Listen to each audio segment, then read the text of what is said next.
এই রমজান মাসে আসলে কেক আফ্রিদির রেসিপি ছাড়া বিষয়টা আসলে জমে না ঠিকমতো। তো প্রতিবারের মতো এবারও তিনি নুডলসের একটি রেসিপি নিয়ে হাজির হয়ে গেছে। আজকে আমরা সেই নুডলসের রেসিপিটা আবিষ্কার করব। আজকে আমরা খাবো নুডলসের শরবত। টক ঝাল মিষ্টি করবো শরবতটা। কাঁচামরিচ দেখি মজা হবে না? অবশ্যই কাঁচামরিচ তো দিতে হবে, কাঁচামরিচ, আদা, রসুন, পেঁয়াজ এগুলোও দেন। কাঁচামরিচ আছে, কাঁচামরিচ দেবো।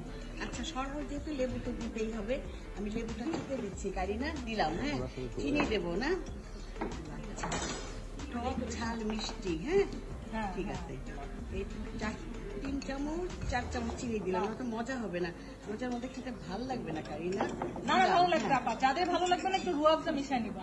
আর রুয়াবজার বিজ্ঞাপন করছো কেন তুমি? রুয়াবজার মার্কেটিং করা যাবে না, অবশ্যই লবণটা দেওয়া দরকার। টক ঝাল মিষ্টি হবে।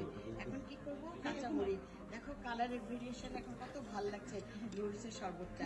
আর কি করবো? একটা লেবু দিয়ে দিই ডেকোরেশনের জন্য।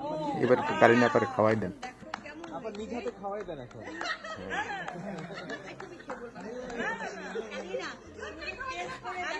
ভালো অ্যাক্টিং করি, এত ভালো অ্যাক্টিং করি না। সবাই খাবে না, তুমি একটু খেয়ে দেখো।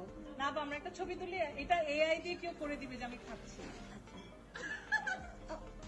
কেমন লাগলো? টক ঝাল মিষ্টি মাস্ট ট্রাই আইটেম, অবশ্যই আপনারা এটা ট্রাই করবেন না।